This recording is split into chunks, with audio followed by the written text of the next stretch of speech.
Alright everybody, sorry it took so long, but this is AZ Angara with a review of my Master Grade Deathscythe version EW, or in other words, version Ka. It is from the Wing Gundam series. This particular Deathscythe is a redesign from Hajime Katoki, hence that's why they call it the version Ka. Reason why the box is marked version EW is because if you guys remember the OVA Endless Waltz, it seems like they are I'm not saying redoing, but they're making a new manga for the Gundam Wing series named Endless Waltz Glory of the Defeated, and it seems like they are restarting from the beginning the whole story of Gundam Wing using the version Ka designs. Hence that's why they are now called EW. It's piloted by Duo Maxwell, and its main colors are a dark blue, this yellow, like orange yellow, which I love, and red and white. Distinctly, this kit has a lot of spikes right here, which these are pretty sharp in my opinion. Has a clear part at the bottom of the front part of the skirt and on the eyes. This being a master grade, of course this one has a full inner frame, and does come with stickers for the eyes, the forehead camera, and the bottom, and the camera at the bottom of the skirt. Also come with decals and warning signs. Alright.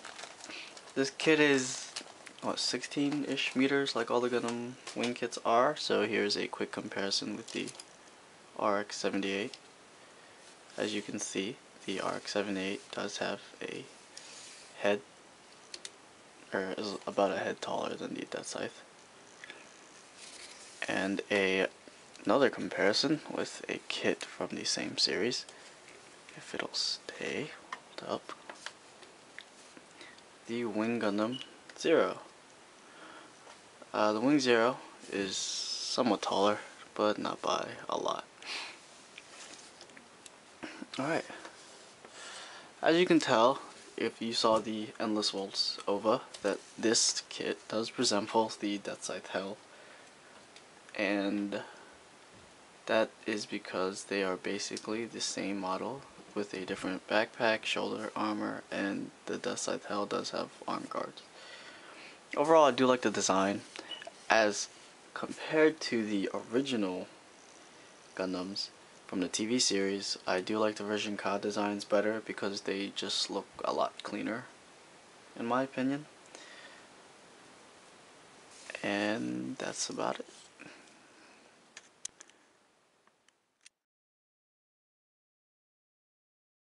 Alright, so the articulation for this is pretty alright. If you've watched my Wing Zero custom review, then it's about the same as that. It's nothing too extraordinary, and it's not a brick either, so I don't have any complaints about it. The head can go up about that high, can look down, that can rotate a full 360, move side to side, and do the chicken movement ever so slightly.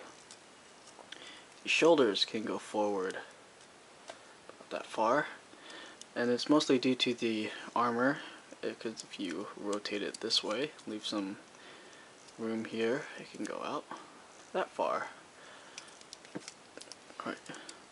Can rotate a full 360, extend out,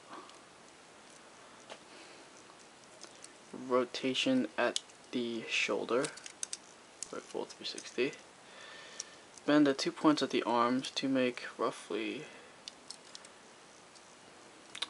I can go further than that, there you go, about, there you go, okay, so 80 degrees maybe. The Hands are on the ball joint. The thumb moves independent of the hand, also on the ball joint. The hand can rotate 360. We'll go back and forth. Go back pretty far. Forward, not as much. The fingers, however, you get 3 separate fingers. Actually, you get 4 in the tree, but you only use 3. And what you see now is a closed fist, and you get an open palm for spread out fingers. So no, it's not really a whole open palm. And a fist to hold the weapons, if I can get it out. Alright, and a fist to hold the weapons. As you can see, there is a peg right there. And that just slides, and the scythe has a groove in it that just slides right into that peg. What you do is you just simply take off the fingers, like so. You see there is a space right there to put a peg, like so, on here. And there you have it, the open fingers, or these open palm spread out fingers, whichever you want to call it. I do like this system of interchangeable fingers better than posable than the ones on the Wing Gundam, just because it is a smaller kit and this does provide more stability when holding a weapon. Now, like so. Here's a ball joint, the upper ab, and then the bottom torso.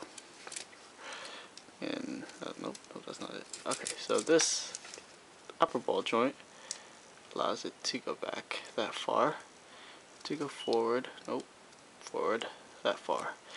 The bottom ball joint allows the whole body to go back that far and forward all together, like that.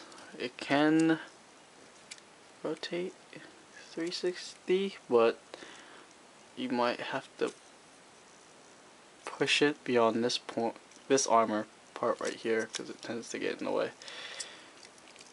And move side to side. The skirt armor all have inner frame, which I do give them props for. This is on a ball joint connected to the waist, however it is also on a hinge, so it can go up, down, and also forwards like that. And it's coming off the armor. Okay. Side to side. The side skirts are also on a ball joint and can go forward and back and out, only about that far because these top parts are huge. The back skirts are also on the ball joint, wiggle and pop off. Let me get that, hold on. Oh no.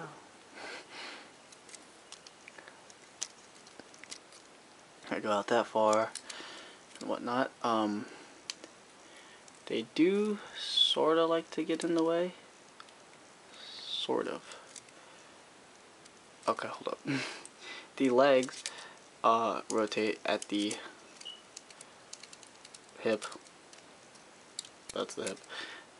And can go out. These spikes get in the way of the skirt armor, so if you do rotate it, they do go out pretty far. And they bend at 2 points for a good 90 degrees.